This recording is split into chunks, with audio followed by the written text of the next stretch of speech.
kila dhambi unayotenda inazalisha tufani kwenye mwili wako. Nenda sasa kwenye neno. Na kama kuna mtu ambaye amekuja ni mgonjwa, unanisikiliza sasa, simama. Ninakuamuru kwa jina la Yesu.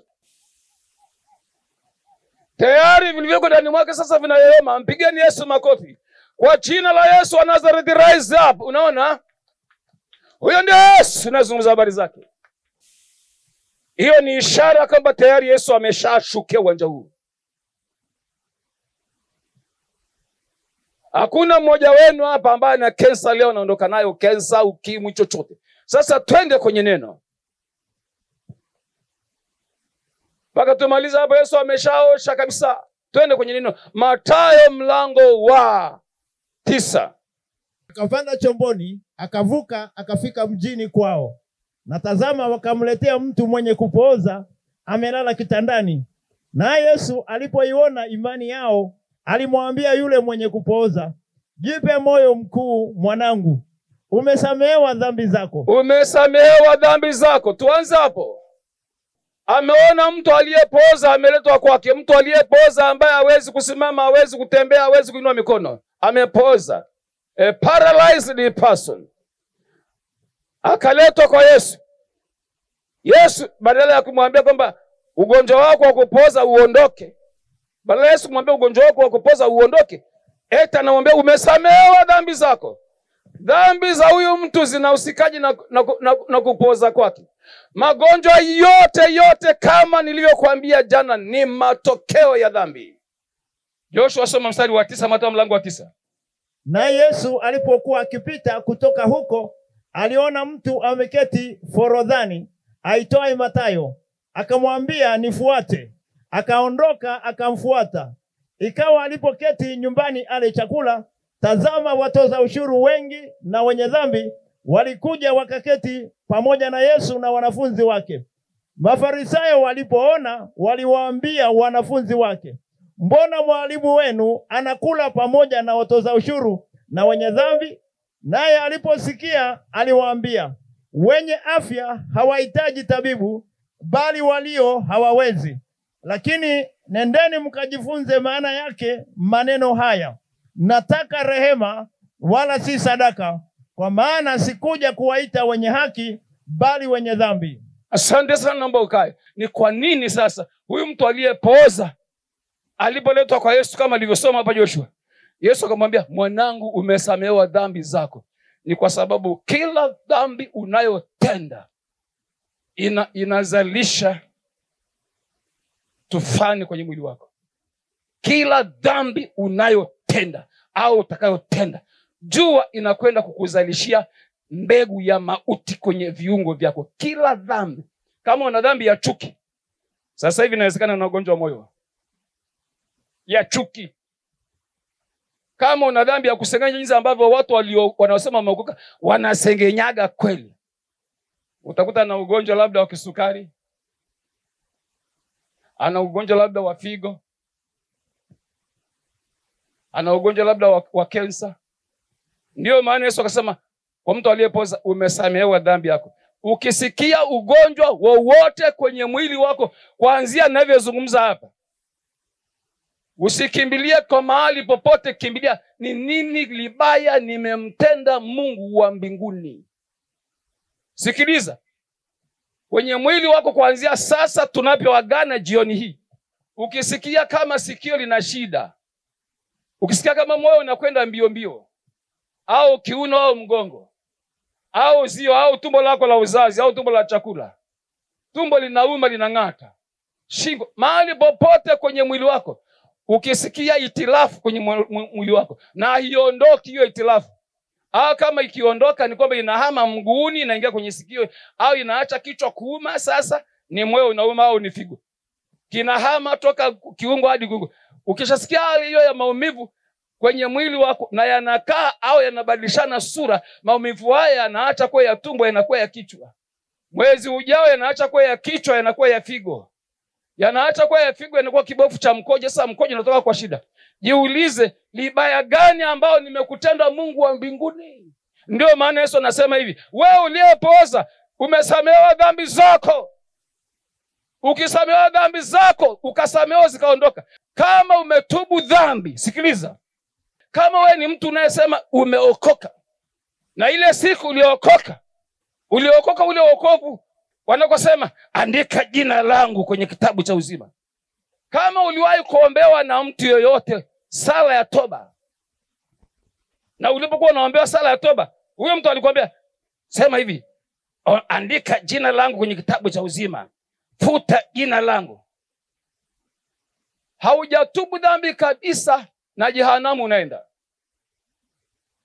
Na utashangaa hakuna mahali siku hizi utakapoingia kwenye watu waliookoka usisikie hayo maombi ya kutubu, andika jina langu, futa jina langu. Hebu nikuulize, unaweza mahakamani, una kesi mahakamani, na kesi hilo ni la kwenda kunyongwa. Unaweza mahakamani, kusimama mahakamani, wewe mshtakiwa unangojea kunyongwa, alafu ukamwambia hakimu yuko mbele yako ambaye ameshaandika hukumu yako, huyu ni kunyongwa kwa kamba mpaka afe. Hukumu tayari. Unaweza wewe mshtakiwa ambao unaenda kuhukumiwa kunyongwa kesho kutwa, kumwambia hakimu, hakimu, futa hukumu yangu, andika sina hatia.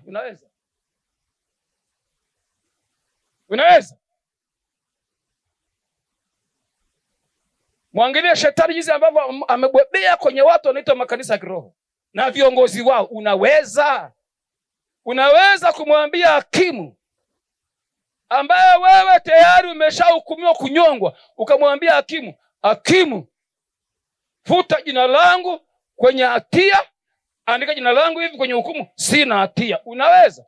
Sasa sikiliza, mtu ambaye hajampokea Yesu amekwisha kuhukumiwa tayari, anangojea saa yake ya jehanamu.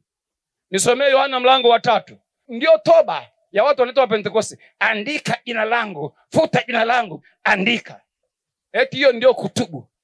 Ni Mungu eti anaambiwa futa jina langu, mimi Agnesi, mimi John, futa jina langu, alafu andika kwenye kitabu cha uzima. Futa jina langu kwenye kitabu cha hukumu, andika. Wakati huyo mtu anasema futa jina langu, ameshahukumiwa. Yohana mlango wa 3. Asiyekuwa na Yesu ameshahukumiwa. Huyu mtu hajawa na Yesu ni mhukumiwa tayari, anangojea jehanamu. Aaminie yeye hahukumiwi. Asiyeamini amekwisha kuhukumiwa. Asiyeamini ameshahukumiwa. Mume wako hivi tunazungumza, kama hajashikwa na Yesu anangojea jehanamu. Sio kwamba anakwenda kuwaza kutupa jehanamu. Leo eti aseme hivi, futa jina langu nisiende jehanamu, andika jina langu niende mbinguni. Sasa naomba unisikilize. Hivi ninavyozungumza na wewe, Mungu wa mbinguni tunayesema Baba yetu uliye mbinguni, jina lako litukuzwe, sio hana mwili. Wale ambao mtajaliwa kwenda mbinguni, utafika pale mbinguni, utangojea uone Mungu mwili wake kama wa kwako na wa kwangu, hautaona mwili. Ndivyo Mungu muumba alivyo, ni roho. Yohana mlango wa 4. Mungu ni roho. Mungu muumba hii dunia yote ni roho. Please sit down. Na Yesu Kristo ndiye aliyeumba hivi viumbe, uumbaji wote. Kitabu cha Kolosai mlango wa 1. Injili ya Yohana mlango wa 1. Ukienda kusoma utajua kwamba Yesu Kristo ndiye ambaye vitu vyote na nyota na malaika na makerubi na maserafi na dunia na kila kitu ameumba yeye, akiwa roho, kama Mungu ambavyo Mungu ni roho na Yesu ni roho. Sasa, na kabla hajazaliwa hakuwa anaitwa Yesu. Kule mbinguni Yesu hajawahi kuitwa Yesu, alikuwa anaitwa Neno. Ndio maana kwenye Biblia yako na ya kwangu utasikia kwenye Yohana mlango wa 1, hapo mwanzo kulikuwepo Neno, naye Neno alikuweko kwa Mungu, naye Neno alikuwa Mungu. vyote vilivyoumbwa ambavyo vimeumbwa katika yeye, na pasipo yeye neno hakuna chochote kilichoumbwa ambacho kimeumbwa. Neno alikuwa anaitwa Neno. Miaka 2000 iliyopita Yesu akapewa jina. Neno huyo akapewa jina, akaitwa Yesu. Utasikia malaika anakuja kwa Mariamu, anamwambia, Mariamu, salamu uliyepewa na neema, utazaa mtoto, utamuita jina lake Yesu, maana ndiye atakayeokoa watu wake na dhambi zao. Utamuita jina lake Yesu, maana ndiye atakayeokoa watu wake na dhambi zao. Akazaliwa Yesu ili awe na mwili kama wa kwako na wa kwangu. Inabidi apitie kwenye tumbo la Mariamu. Kilichomfanya Yesu akatoka mbinguni, yeye akiwa roho, akaja akaingia kwenye tumbo la Mariamu, ni ili kutengenezewa mwili wenye nyama na damu na mifupa.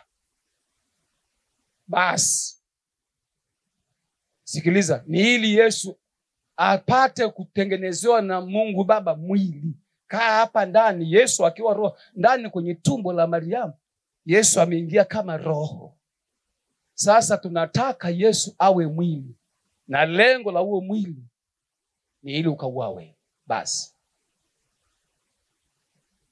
na lengo la huo mwili wa nini bwana? Mimi anaja ni ili ukauawe. Basi sasa unaweza kuua roho? Roho ina damu, ina nyama, ina mifupa. Unaweza kuipiga roho panga hivi au mshale au kawashia moto? Sasa Waebrania mlango wa 10, Zaburi mlango wa 40, utasikia Yesu anasema hivi, Baba yangu wa mbinguni, umenipa mwili. Umenipa mwili. Unaposema umenipa mwili, na maana huyu mtu alikuwepo lakini hakuwa na mwili. Baada ya Yesu kuzaliwa, anasema umenipa mwili ili niyafanye mapenzi yako ulionituma duniani. Vinginevyo Yesu hakuwa na mwili, kwa sababu Mungu hanaga mwili. Hata sasa tunazungumza hapa, Mungu wa mbinguni mnayekwenda kumuona wakati wote sasa, akija Yesu kutuchukua, utakuta Mungu Muumba hana mwili, roho. Kwa Yesu akapewa mwili ndani mwa tumbo la Mariamu, kule wanakokaga watoto kufinyangika mwili. Naye akaingia kwenye tumbo la huyo binti ili kuumbiwa mwili, mikono, miguu, masikio, macho, kifua na mifupa na kila kitu. Huo mwili ili nini? Ili huo mwili akifikisha miaka 33.5,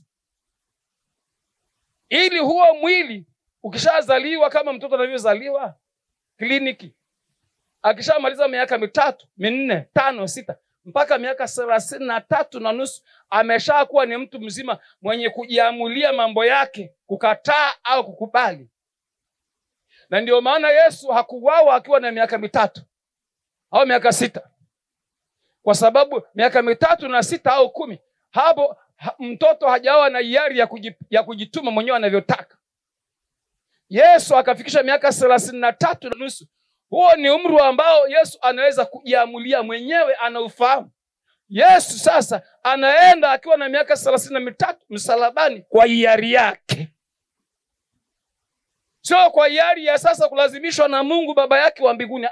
Anangojea akubali kwa hiari yake. Ndio maana Yesu alipofika pale, walipokuja usiku, nitakuzungumzia kweli kuanzia Ijumaa. Ndio maana ile siku ya Yesu kukamatwa, alikuwa kwenye bustani ya Getsemani. Wakaja sasa Yuda na wauaji, wamebeba mataa na marungu na mapanga na mishale. Yesu ndiye aliyejipeleka kwao yeye mwenyewe, kwa wauaji wake. Na ndio maana alingojewa mpaka afike umri wa kujiamulia mwenyewe. Na ndio maana unasikia kwenye kitabu cha Injili ya Yohana, Yesu anasema hivi,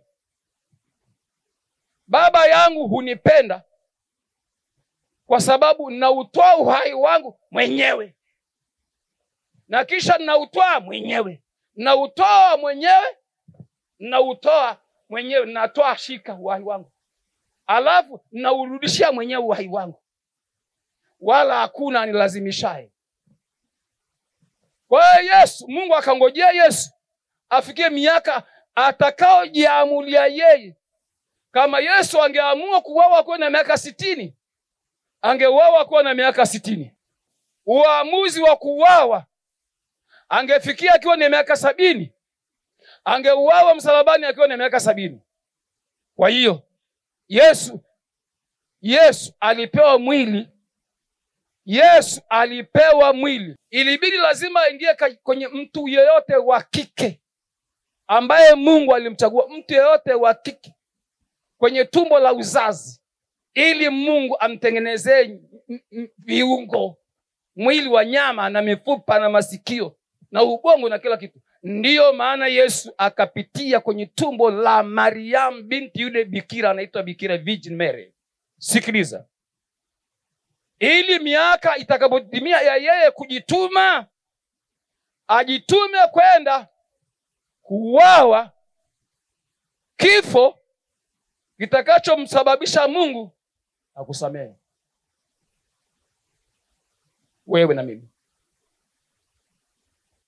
Kwa hiyo kwa miaka 1400 tangu Adamu amuasi Mungu, amkatae Mungu yeye na mke wake, ilipita miaka 1000, 2, 3, 4. Na kila mtu aliyezaliwa kwa hiyo miaka 1400 alikuwa anawaka hasira yake Mungu. Walikuwa ni watu ambao waishia jehanamu, kwa sababu walikuwa hawafai tena, hawana sifa za kuishi na Mungu mbinguni kwa sababu ya dhambi. Tangu Adamu amkatae Mungu pale alipoumbwa bustanini mwa Eden, hafai mwanadamu kwa sababu ya kitu ambacho Mungu hakubaliani nacho, mwenendo wa mwanadamu anayosema, anayowaza, anavyotazama, anayotenda. Uovu wote wa mwanadamu Mungu hakubaliani nao. Hata kubaliana na kitu chochote kiovu. Mungu ni mtakatifu tu. Mungu aliyeumba mbingu na nchi ni mtakatifu tu. Na ndio maana unasikia kuna moto wa jehanamu kwa wasiokuwa na utakatifu, ambao ndio Mungu anataka wewe na mimi tuwe nao. Baada ya miaka 1400 kupita, yote Mungu akifikiria, nitafuteje suluhu ya kurudiana na mwanadamu niliyemuumba kwa kusudi langu, niishi na yeye milele. Nipate wapi dawa? Akaja akaipata dawa. Miaka 1400 imeshaisha, wakizaliwa wakifa. Mpaka leo hii baba yako, mama yako au mtoto wako kama ameshakufa mwaka jana na hakuwa amesamehewa dhambi, yuko kuzimu. Kuzimu ni kama nasema amepelekwa mahabusu. Na kuzimu ni mahali ambapo wanakusanya wanadamu. Mnachofukia ninyi wakati mtu amekufa, mnafukia mwili tu, roho hamfukii. Roho hatufukii kabisa, yuko kuzimu. Kwa hiyo roho zote miaka 1400 zikawa zinatupa kuzimu. Baada ya miaka 1400 kupita, Mungu mawazo yake akapata dawa, akamchukua mwanae anaitwa Neno, ambaye ndiye ameumba vitu vyote mbinguni na duniani na malaika. Akazaliwa duniani kupitia Mariamu. Lengo la Yesu kutengenezewa mwili ni ili awe na mwili unaokwenda kuharibiwa, badala ya mwili wako na roho yako.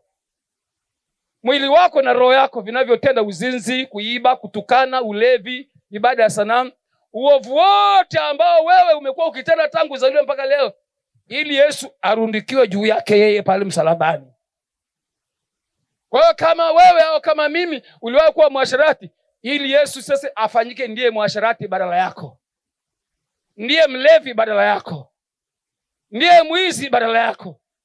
Yaani maovu yako yote yakarundikiwa juu yake, kwa maneno, matendo, mawazo, tabia, zimwagiwe yeye Yesu pale msalabani. Yesu asiyekuwa na hatia yoyote, mtakatifu kutoka juu mbinguni, amepewa mwili, ule mwili akauawa kubeba hiyo hukumu ya makosa yako. Akauawa kubeba hiyo hukumu ya makosa yako. Akasema imekwisha. Sasa nikuambia hivi, kwa hiyo Yesu alipokuwa ananing'inia pale msalabani, alikuwa ananing'inia pale msalabani, akasema mimi ndiye Agnes ni weni. Mimi ndiye John Raphael ni wenu. Sasa badala ya mimi kuuawa pale msalabani kwa ajili ya hukumu ya dhambi zangu, akauawa yeye, yani yeye ndiye mimi, yani yeye ndiye wewe. Kila yeyote anayekwenda kuingia mbinguni, Yesu aliuawa pale msalabani kwa makosa yake, ambao vinginevyo katu hayupo mtu kamwe angefika pale Mungu alipo akiwa na dhambi zake. Sasa mwanadamu hawezi kufidia dhambi zake, ikabidi Mungu wa mbinguni atafute mtu wa kufidia dhambi zako zote na zangu zote, na kwa hizo dhambi auawe. Hiyo ndio maana ya Yesu kuuawa, kwa ajili ya kuondoa hukumu yote ya mauti kwa mwanadamu yoyote. Na mimi nakushuhudia leo kwenye kitabu cha waraka wa Yohana mlango wa 5, nenda mpaka mlango wa 1 mpaka wa 5, utasoma hilo neno, na hasa mlango wa 4. Yeyote ambaye ameshasamehewa na Yesu, aliyetubu makosa yake, akawa ameshabeba Yesu pale msalabani na hukumu ya kufa kwa Yesu, ikawa sasa ni yeye yule mtu ndiye ameshahukumiwa. Yesu akahukumiwa kwa niaba yako. Ukisamehewa leo kwenye uwanja hapa leo, hautatenda dhambi kamwe. Wala sio utakayesema mimi sitaki nitende dhambi, jamani mimi hapa. Hamna. Ni ile nguvu ya Mungu ya msamaha pale msalabani. Msamaha pale msalabani, kuna nguvu ya kutisha isiyoshindwa na uovu wowote. Hautatukana, hautasema uongo, hautaiba, hautafanya uasherati, uzinzi, chochote. Ukisamehewa leo, watakushangaa ukiingia nyumbani kwako leo.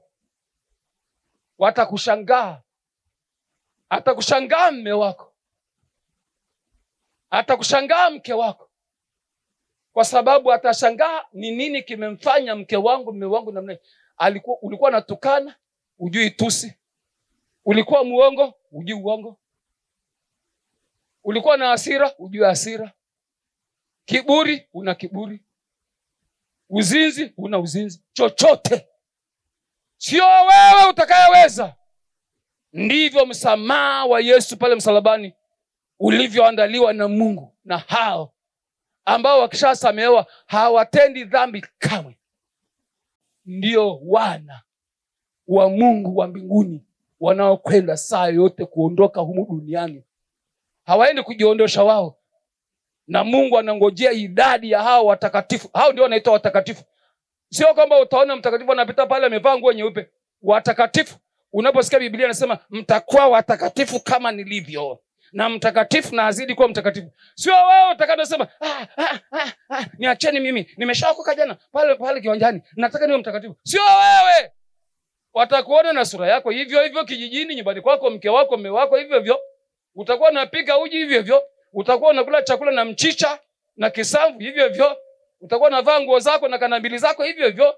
Utakuwa hivyo hivyo unauzauza maembe hivyo hivyo. Lakini dhambi kamwe hautaijua, kwa sababu Yesu ataingia ndani mwako. Yeye yule aliyeshinda dhambi pale msalabani ataingia ndani mwako. Hiyo ndio inaitwa mpokeeni Yesu awe Bwana na Mwokozi wenu. Sasa basi, neno limesema hivi katika Mathayo mlango wa 9 mstari wa 9.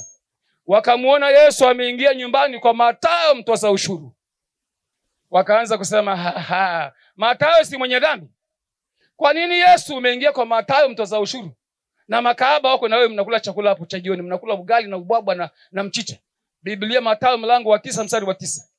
Watu waliomuona Yesu, wakamuona Yesu yuko anakula na Mathayo na makahaba na watoza ushuru, wakamdhihaki. Huyu ni Yesu gani? Yesu gani? Yesu hawezi kukaa na watu wenye dhambi. Yesu akajibu, na ndilo neno sasa ninakuachia uondoke nalo. Yesu akajibu wale wanaomdhihaki na kumbeza, kwa nini anashirikiana na wenye dhambi, wakina Mathayo, watoza ushuru, watu ambao ni waovu kabisa? Kwa nini unashirikiana na hao? Yesu akajibu akasema hivi, wenye afya hawahitaji tabibu. Hapo ujue ni kwamba Yesu ameshajitambulisha mimi ni daktari. Wenye afya hawahitaji tabibu. Tabibu ni daktari. Nenda nyumbani sasa ukisema kombe ni hivyo. Nisikilize. Nenda nyumbani kwako sasa ukisema kombe ni hivyo. Na kama ni hivyo, nimeshajua naenda kuishi. Nisikilize. Ndio nakuaga. Nenda nyumbani leo hii, dondosha majonzi, dondosha. Wengine wameshukua wakitamani dunia hii haikaliki. Wengine wamekuwa wakisema kwa nini nikaja kuolewa. Wengine wamekuwa wakisema kwa nini nikaolewa na huyu. Wengine wanasema kwa nini nikaoa huyu mwanamke. Inawezekana familia yako na maisha ya familia na kijini kwako, miaka ya nyuma hata kufikia jana, ni kama hapa kaliki duniani, ni mahali ambapo pafai. Inawezekana umekuwa ukisema kimoyomoyo, Mungu chukua roho yangu, kwa sababu ya mengi yanayokuhukumu, kwa sababu ya mengi yanayokunyezea kidole hivi. Mawazo yanakujia sifai, sifai. Kuna sauti inapita kwenye moyo wako, kwenye akili, sifai. Ukiacha hayo, tufani ya maisha yako, tufani ya maisha yako yamekuwa kama kivuli. Maana kivuli asubuhi, jua likitokea kule, kivuli kiko kule, likienda kule, kivuli kinabadilisha mwelekeo. Na maisha yako tufani, matatizo, dhiki, mawazo, majonzi, mpaka umeshasahau kulia. Mpaka na magonjwa ambayo umekuja kuyapata bila hata kujua yameanzia wapi, na bado umri wako wala si hata mzee. Hata mzee anaje kupata ugonjwa mmoja. Nalo kwenda kukuambia sasa nisikilize, ndilo hilo. Leo nenda nyumbani,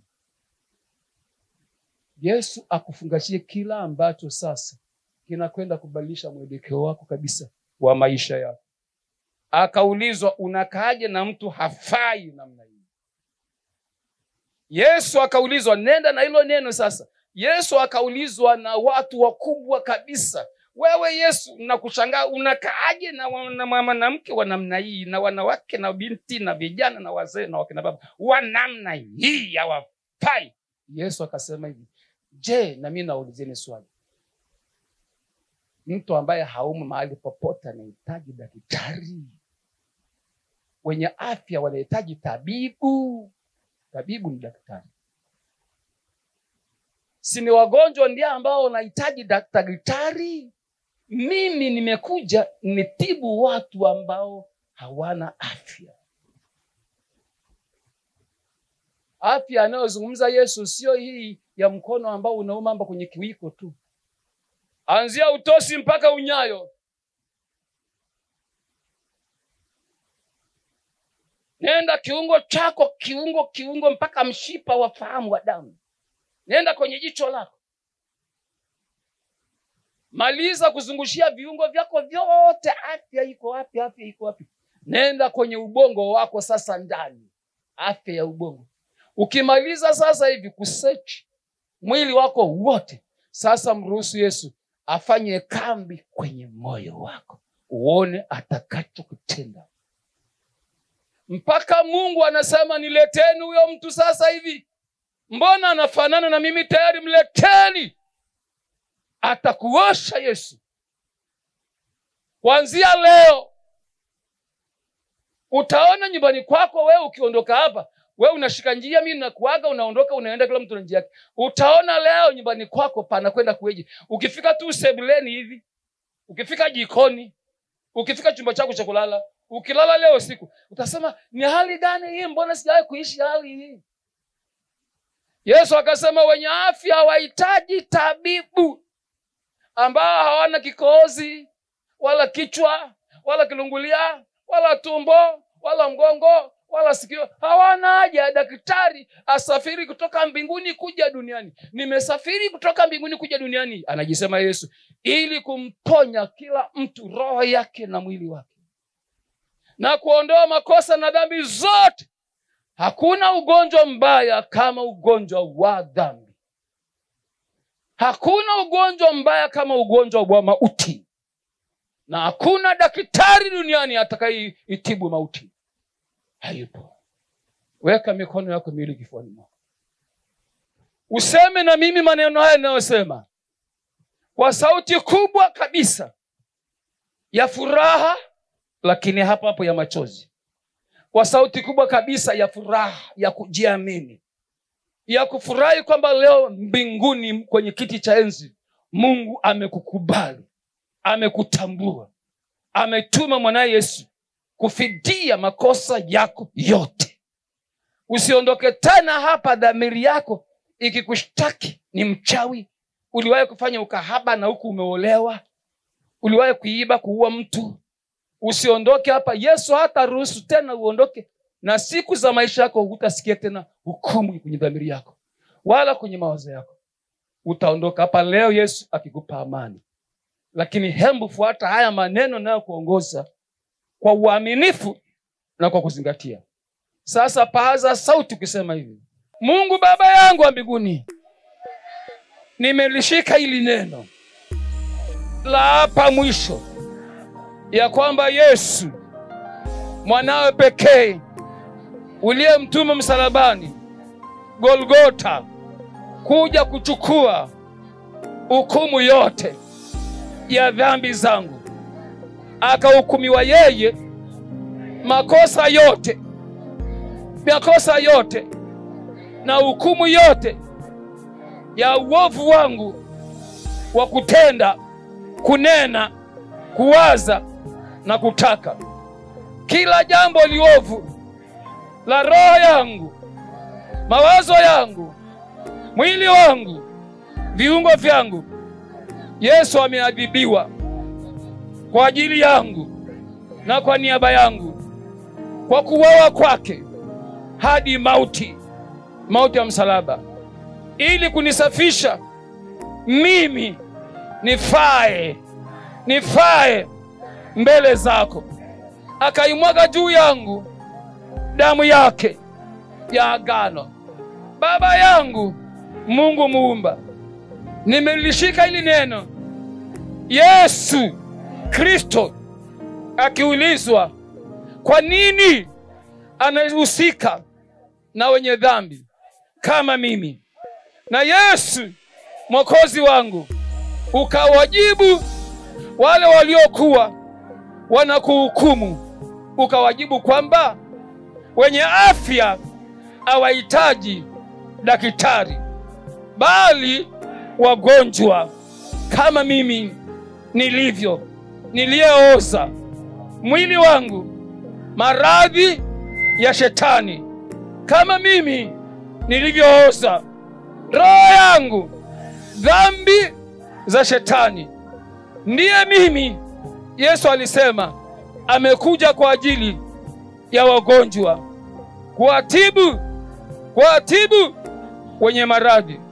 Yesu Kristo ukamalizia kusema hivi: aujaja duniani na kuuawa pale msalabani kwa ajili ya watakatifu, bali umeuawa pale msalabani, ukawekwa kaburini, ukazikwa, ukafufuka kwa ajili ya wenye dhambi.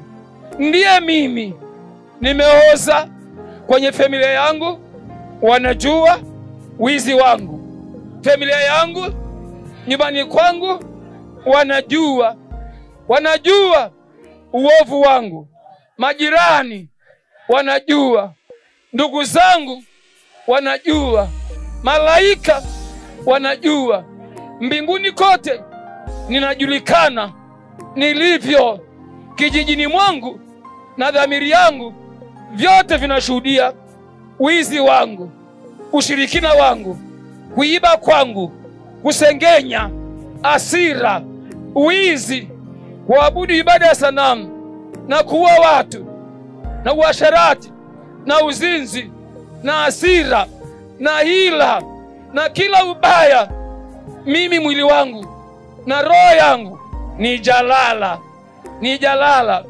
Yule mwovu shetani amenifanya kuwa jalala la kutupa takataka zote za dhambi na uasi na uovu. Mungu wa mbinguni, kuanzia sasa na milele ninatubu dhambi zangu zote kwake yeye aliyenifia msalabani. Yesu, nyosha mikono yako yote juu kabisa, juu.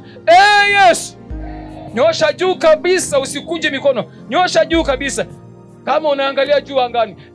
Yesu Kristo naomba, ninajisalimisha na nyumba yangu, anzia utosi wa kichwa changu hadi nyayo za miguu yangu.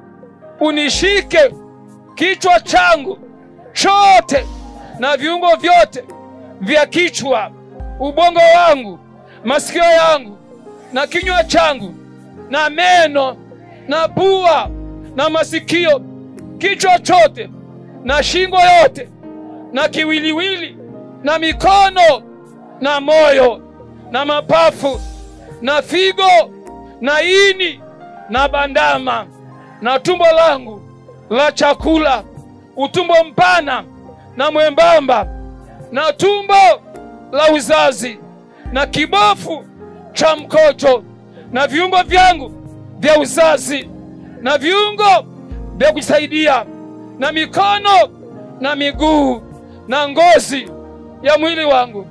Niponye mponya wangu, nisamehe msamaha wangu.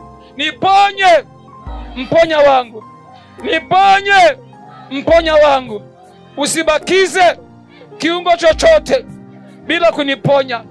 Kwa kupigwa kwako Yesu Kristo pale msalabani, imeandikwa kwa majeraha ya mwili wako, mwili wangu wote na roho yangu umenijaza uzima. Kazi zote za shetani za mauti ziondoke kwenye kila kiungo cha mwili wangu, kwa utukufu wa yeye Mungu Baba yangu wa mbinguni, uliyempeleka mwanao Yesu msalabani kwa ajili ya ukombozi wangu. Na kisha ukishaniponya mwili wangu wote, viungo vyote, anzia utosi hadi nyayo, nisamehe. Moyo wangu umeoza na dhambi za mauti ya kuzimu na jehanamu. Na kugeukia Yesu na kukupokea sahi uwe Bwana na Mwokozi wangu. Tangu sasa sintakufa, nitaishi. Yesu, njoo na kutambua kwa roho yangu yote na kwa akili zangu zote. Tangu sasa u Bwana na Mwokozi wangu, u Bwana na Mwokozi wangu. Tangu sasa nakutambua na kukiri kwa kinywa changu, wewe ni Bwana na Mwokozi wangu. Weka mikono yako miwili kifuani. Baba Mungu mwenye haki, katika jina la Yesu Kristo wa Nazareti, asante kwa neema iliyopitiliza itokayo kwako juu mbinguni. Madhabahuni mwako amesimama yeye mwaminifu, ambaye alikutii, Mwokozi wa ulimwengu, anayeshuhudiwa na Yohana akisema, namuona mwana kondoo wa Mungu aichukuaye dhambi ya ulimwengu. Amesimama mkono wako wa kuume. Baba Mungu katia juu mbinguni, amesimama mkono wako wa kuume, uliyempeleka ulimwenguni. Akaja kwa watu walio wake, lakini tulio wake walimkataa. Bali wote waliompokea alitufanya kuwa wana na warithi wa uzima wako wa milele. Baba Mungu mwenye haki, ninakushukuru kwa sababu ya siku njema ya aina yake uliyoiandaa na kukusudia kwa ajili ya taifa lote la mji wa Morogoro na taifa la Tanzania na dunia nzima. Ukizungumza na dunia, ukisimamisha mwanao katika anga la uwanja hapa shule ya Mbuyuni mkoani kwenye mji wa Morogoro. Kristo Yesu mwanao anaelea juu katika anga hili. Umtukuze sasa Baba mwenye haki, na umtukuze mara yeye ambaye alikutii, akakutii hadi mauti ya msalaba. Mdhihirishe Baba Mungu mwenye haki katika umati wa Morogoro na katika umati waliosimama kwenye uwanja huu wa shule ya msingi Mbuyuni. Mtukuze kwa kuingia kwenye mioyo ya watu wako, wala utasaza kiungo chochote ambacho hautakigusa kwa uwezo wa Roho wako aliye Bwana. Hakitabakia kiungo anzia utosi hadi nyayo ambacho hautakigusa kwa kidole cha yeye aliyefufuka kutoka kaburini, Mwokozi wa ulimwengu Yesu Kristo, aliyefanyika laana msalabani. Kwa kupigwa kwake Yesu Umejisazia watu wa miliki yako. Weka alama Mungu, weka alama Mungu, weka alama Mungu, weka alama kwa damu ya agano katika roho zao. Weka alama kwa kidole cha mkono wako wa kuume ulichokichovya katika damu ya agano, damu ile ambayo mwana Yesu alipouawa msalabani wakamchoma mkuki, pakatoka tone la mwisho la damu kwenye moyo wake, na hatimaye maji ya mwisho, damu hiyo ya moyoni mwake, na kusii umimine katika moyo wa kila aliyesimama kwenye uwanja huu, katika roho yake na ubongo wake na kutaka kwake na kutenda kwake, kila kiungo cha kila aliyesimama katika uwanja huu na kokote ambako sauti hii inabisha hodi. Hivi ni kuitapo mfalme wa amani akutane na alama, akutane na alama ya ukombozi, ndio damu ya agano, akutane na alama ya kipaji cha uso cha Yesu Kristo aliye Bwana na Mwokozi wa ulimwengu, ambaye ndiye the ruler of God's creation, atawalaye, mwenye mamlaka yote mbinguni duniani, sasa akiteketeza kazi zote za shetani kama alivyoandikiwa yeye pale msalabani Golgotha. Akishainuliwa juu ya mti, atawavuta wote waje kwako. Weka alama katika bongo zao, weka alama katika roho zao, weka alama ya agano kwamba ni warithi pamoja na wewe katika mioyo yao, wanawake na wanaume. Uliowaponya sio tu miili yao, umewaponya roho zao, umefufua mioyo yao, umefufua roho zao. Weka alama kwamba ni warithi na watakatifu pamoja na wewe. Inua mikono yako juu, sema asante Mungu Muumba. Kwa sauti ya sema asante Mungu Muumba, umeniponya viungo vyangu vyote. Asante Mungu Muumba, umeniponya na dhambi zangu zote. Kwa jina la Yesu Kristo, na kazi za shetani zimeteketea maishani mwangu na nyumbani mwangu na familia yangu. Nyama yote ya mwili wangu na mifupa yote ya mwili wangu na damu yote ya mwili wangu, umeniweka alama, umeniweka alama ya uzima, uzima wa milele. Yesu Kristo, Yesu Mwokozi wangu, niweke alama, niweke alama.